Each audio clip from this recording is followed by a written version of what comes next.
Assalamualaikum warahmatullahi wabarakatuh. Kembali lagi bersama Memvira dalam belajar fisika daring kelas 7. Di pertemuan kali ini Memvira akan membahas perbedaan antara asam, basa, dan garam. Nah, kita ke asam. Oke, di sini ada beberapa sifat asam, yaitu memiliki sifat yang masam atau asam, memiliki sifat korosif, dapat mengubah warna kertas lakmus biru menjadi merah, memiliki pH kurang dari 7. Jika dilarutkan dalam air akan menghasilkan ion hidrogen atau H+, dan dapat menghantarkan arus listrik. Contoh-contoh dari larutan asam adalah asam karbonat pada minuman bersoda. Kemudian di tomat, jeruk, dan sayuran juga memiliki asam askorbat. Kemudian basa itu memiliki sifat yang rasanya itu pahit, memiliki sifat kaustik atau licin. Nah, dapat mengubah warna kertas lakmus merah menjadi biru. Jadi kebalikan dari asam, pH-nya lebih dari 7. Jika dilarutkan dengan air akan menghasilkan ion hidroksil atau OH-, dan sifatnya tidak dapat menghantarkan arus listrik. Contoh-contoh dari basa, misalnya pada sabun terdapat natrium hidroksida atau NaOH, dan pada obat MA terdapat magnesium hidroksida atau MgOH2. Kemudian garam itu terbentuk melalui reaksi antara asam dan basa. Jadi asam dicampur basa akan menghasilkan larutan yang sifatnya garam. Jika hasil reaksinya terdapat air dan garam, maka reaksi itu disebut dengan reaksi netralisasi. Contohnya misalnya asam NaCl ditambah dengan NaOH akan menghasilkan NaCl ditambah H2O. Nah, ini namanya contoh reaksi netralisasi. Oke, macam-macam garam itu ada 3 jenis. Ada yang sifatnya netral, asam, dan basa. Nah, kalau garam netral itu terbentuk antara asam kuat dan basa kuat. Sifatnya netral. Netral ini memiliki pH yang sama dengan 7. Kalau garam asam berarti bersifat asam, berarti pH-nya kurang dari 7, sifat-sifatnya sama kayak asam. Garam asam ini terbentuk jika dicampurkan antara asam kuat dan basa lemah. Kemudian garam basa memiliki sifat-sifat basa, terbentuk dari campuran antara basa kuat dan asam lemah.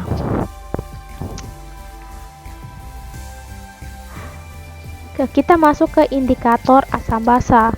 Indikator asam basa inilah bahan yang dapat memberikan warna berbeda saat dicelupkan ke dalam larutan asam atau basa. Macam-macam indikator asam basa, ini ada indikator alami, ada indikator buatan, pH meter, dan indikator universal. Oke, indikator alami. Indikator alami karena ada kata alami berarti berasal dari ekstrak daun atau berasal dari bunga, ekstrak bunga atau bagian dari tanaman. Misalnya bunga sepatu, bunga bugenvil, kulit manggis, kunyit, dan masih banyak tanaman lain bisa dijadikan sebagai indikator alami asam basa. Nah, di sini ada beberapa alat dan bahan yang digunakan untuk membuat indikator alami. Caranya, kita menggerus bahan, kita gerus tanamannya ke dalam lumpang. Lumpang itu kayak sebuah wadah, dan ditambahkan dengan sedikit air. Selanjutnya, hasil tumbukan disaring untuk memperoleh ekstrak dari tumbuhan. Nah, selanjutnya kita masukkan kertas saring yang lainnya ke dalam ekstrak. Jadi ada kertas saring yang baru, kalian gunting-gunting kecil sehingga cukup dengan wadahnya. Kemudian kalian keringkan.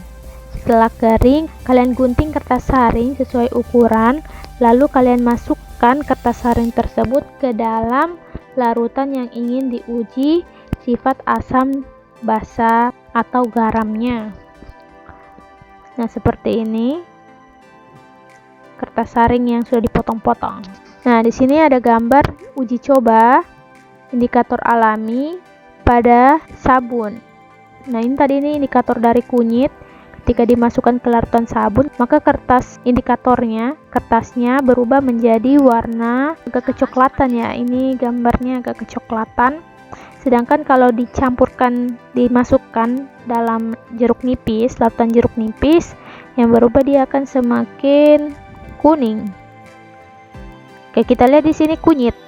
Jadi warna asli dari kertas saringnya akan menjadi jingga tua atau orange. Nah, jika kertas saringnya dimasukkan ke dalam larutan dan berubah jadi kuning, berarti larutan tersebut memiliki sifat asam. Tapi jika dia berubah menjadi warna merah, larutan yang kita tes itu memiliki sifat basa. Itu juga kalau kalian menggunakan tanaman-tanaman lain, misalnya kubis, bunga sepatu, dan lain sebagainya. Jadi misalnya bunga sepatu, nanti kertas saringnya akan berubah jadi merah tua. Nah, kalian masukkan ke dalam larutan, misalnya ke jeruk nipis, dan dia berubah jadi merah terang, berarti jeruk nipis memiliki sifat asam sesuai teorinya. Sedangkan jika dicelupkan misalnya ke sabun dan kertas merah tua ini berubah jadi warna kuning, berarti sabun itu memiliki sifat basa. Ya, kita ke indikator buatan. Indikator buatan di sini ada kertas lakmus. Kertas lakmus memang hampir sama dengan kertas saring tadi, cuma ini memang sudah dibuat. Ada yang berwarna merah dan ada yang berwarna biru. Nah, ketika kertas ini dimasukkan ke larutan asam, misalnya kertas lakmus merah kita masukkan ke larutan asam, maka kertas ini akan berubah menjadi merah atau tidak berubah warna. Kalau misalnya kertas lakmus biru kita masukkan ke larutan yang sifatnya asam, maka dia akan berubah jadi merah. Jadi asam itu sifatnya akan jadi merah. Merah jadi merah, biru jadi merah. Kalau basa sebaliknya, kalau kertas lakmus merah dimasukkan, dia akan berubah jadi warna biru. Kalau biru dia akan tetap biru. Kalau garam tidak mengalami perubahan warna, merah tetap merah, biru tetap biru. Nah, di sini misalnya contohnya jeruk nipis.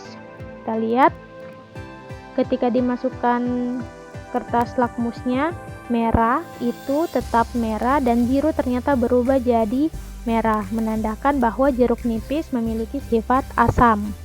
Nah, kemudian ada indikator universal. Nah, indikator universal ini bentuknya memang hampir sama dengan kertas lakmus, panjang, hanya saja dia memiliki trayek, ada angkanya 0 sampai 14. Ingat bahwa asam itu memiliki pH kurang dari 7, jadi 6 sampai 0 sampai 6 itu sifatnya asam. Kemudian basa memiliki pH lebih dari 7, 8 sampai 14. Sedangkan 7 ini adalah garam atau netral. Cara mengujinya, ini kita gunakan juga larutan asam. Kita masukkan indikator universalnya, kemudian kita dekatkan dengan masing-masing gambar yang ada pada box dari indikator universal, dicari bagian mana yang mirip dengan hasil dari indikator universalnya. Nah, di sini kita lihat bahwa yang hampir mirip di angka di pH 2 dan 3, antara 2 dan 3, menandakan bahwa larutan jeruk nipis memiliki sifat asam. Kemudian ada larutan indikator. Nah, larutan indikator ini ada beberapa macam, ada phenolphthalein, ada metil orange, ada metil merah, dan ada bromthimol biru. Di gambar ini, di video ini ada contoh dari phenolphthalein. Nah, kalau larutan tersebut, misalnya larutan jeruk, kita teteskan dengan phenolphthalein, maka dia akan berubah menjadi tidak berwarna. Ini HCl ini asam. Tapi kalau misalnya kita campurkan dengan larutan yang basah, maka dia akan berubah menjadi merah atau pink ya, pink keunguan, merah keunguan. Sedangkan untuk metil jingga dan metil merah, kalau kita teteskan ke larutan yang sifatnya asam, maka larutan tersebut akan berubah jadi merah. Sedangkan basah dan garam, dia akan berubah menjadi kuning. Kemudian ada bromtimol biru, kalau kita teteskan ke larutan asam atau basah, dia akan berubah jadi biru. Kemudian garam akan berubah menjadi biru agak kekuningan.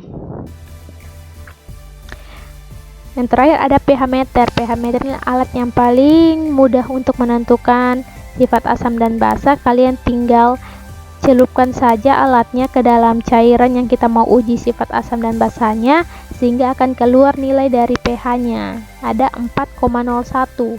4,01 berarti pH-nya kurang dari 7, menandakan bahwa larutan tersebut memiliki sifat asam. Sampai di sini pertemuan kita kali ini. Sampai jumpa di pertemuan selanjutnya. Wassalamualaikum warahmatullahi wabarakatuh.